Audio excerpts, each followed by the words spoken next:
Who were the richest people in history, ancient times to present? Ever since you had communities, you've had wealthy people who stand out above all others. At first, prosperity was measured mostly in land and the amount of livestock you had. But then, as society developed, precious metals such as gold and silver became the popular way to gauge how wealthy a person really was. Then, with the widespread use of coins beginning in the 5th century BC, business and trade really took off. Therefore, immense wealth could be both acquired and determined by how much money you possessed. History is therefore full of interesting and ambitious people who have accumulated great fortunes in their own lifetime.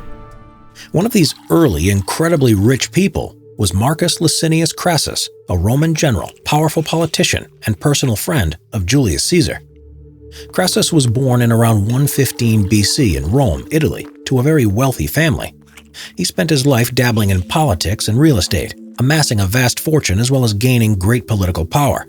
He went on to lead entire legions and at one stage was governor of Syria. He was also the man who defeated the slave revolt led by the famous rebel slave, Spartacus. His fortune was said to have been over 200 million silver coins, which in today's values could be as high as $20 billion. To put this into some kind of perspective, if you spent $1 million a day, it would take you nearly 55 years to spend it all. He was known to be an arrogant man and once dismissed his rivals' hatred of him by saying, "Greed is but a word jealous men inflict upon the ambitious." By the standards of the ancient world, he lived until the ripe old age of 62, but then his life was cut short when he was killed in what is modern-day Turkey by the Parthians, ironically while conducting a peace negotiation with them after suffering a humiliating defeat at the Battle of Carrhae in 53 BC. The myth arose afterwards that the Parthians were so freaked out by Crassus's reputation for his lust for gold that in order to feed that greed, they poured molten gold into his corpse's mouth, hoping it would satisfy his soul's hunger for wealth. His death had great consequences and brought about an imbalance of power in the Roman Empire, which was at the time a republic oversaw by an elected Senate. This resulted in a bloody civil war that ended in Julius Caesar being victorious and becoming the emperor of the newly established Imperial Roman Empire. This lasted for the next 5 centuries, until infighting in various barbarian tribes brought about its collapse. So from early on in history, the real concentration of wealth has been in the hands of the ruling class, especially that of the kings and queens. Like the 9th century Basil II of the Byzantine Empire, who through waging successful warfare against his enemies and through shrewd land reform, managed to fill his treasury with over 90 tons of gold.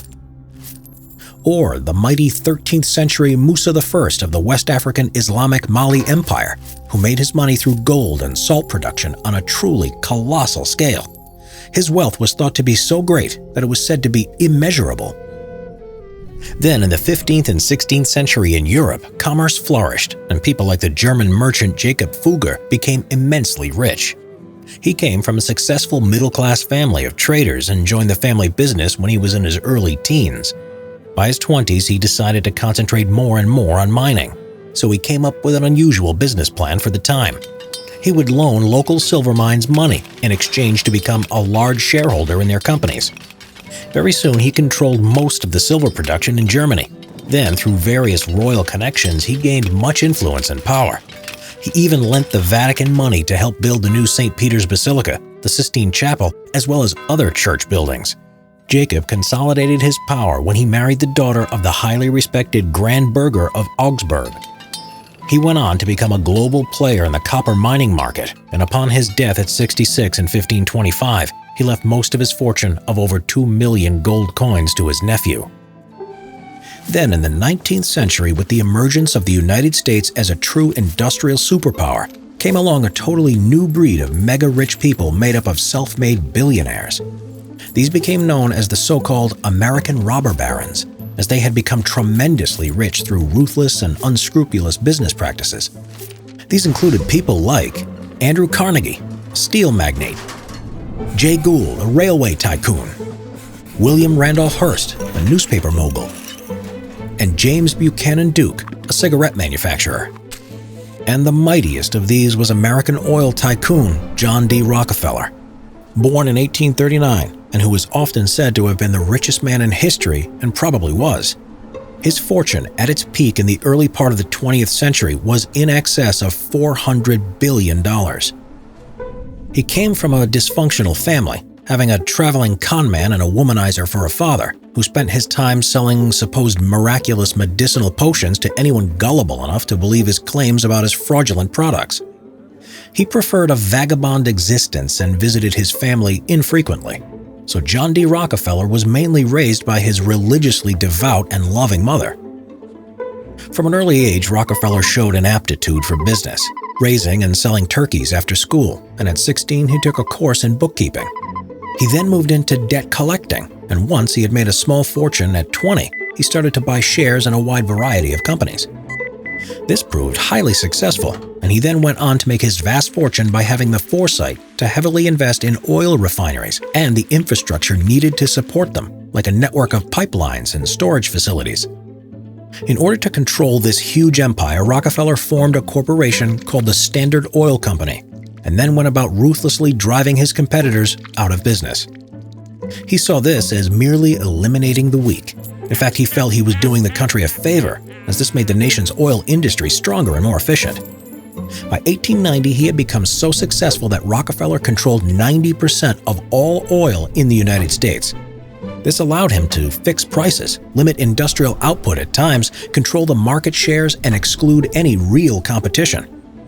So many people became concerned that he had such power, that in the same year Congress passed the Sherman Antitrust Act in order to both limit and restrict monopolies such as his.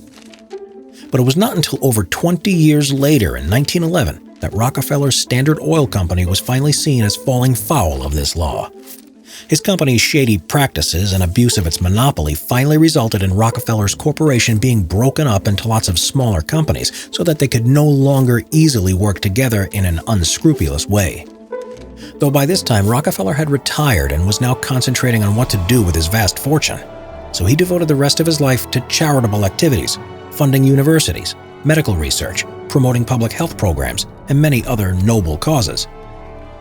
He died in 1937 at his Florida mansion, which was the size of a large hotel, at the age of 97 from heart problems.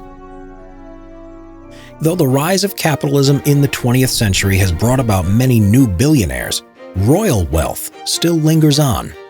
For example, Queen Elizabeth II ascended to the throne of the United Kingdom in 1952 and is now the longest-serving monarch in British history, whose immense fortune can be measured in both money and possessions. Her wealth is divided up into two different types, her personal fortune and what is held in a trust on her behalf. Elizabeth II's personal wealth is estimated to be over $500 million. She also owns the 19th century Sandringham Manor House, set in 20,000 acres of Norfolk English countryside, officially designated as being an area of outstanding natural beauty. And Balmoral Castle in Aberdeenshire in Scotland, with its 80-foot-high clock tower. She also owns the Duchy of Lancaster. This consists of land, property, and other assets of about 45,000 acres in England and Wales. This is the major source of her personal wealth.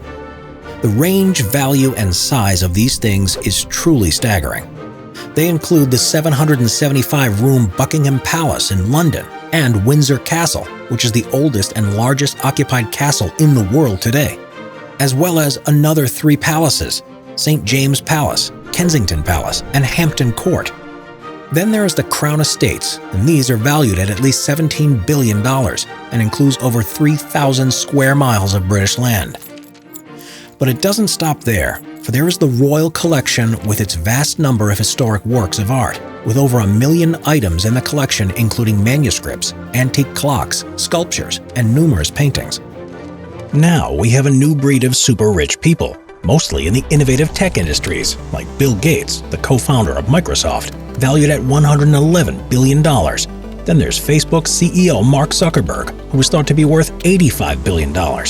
Currently, as of 2020, the world's richest man is Jeff Bezos, CEO of Amazon, who is valued at $179 billion.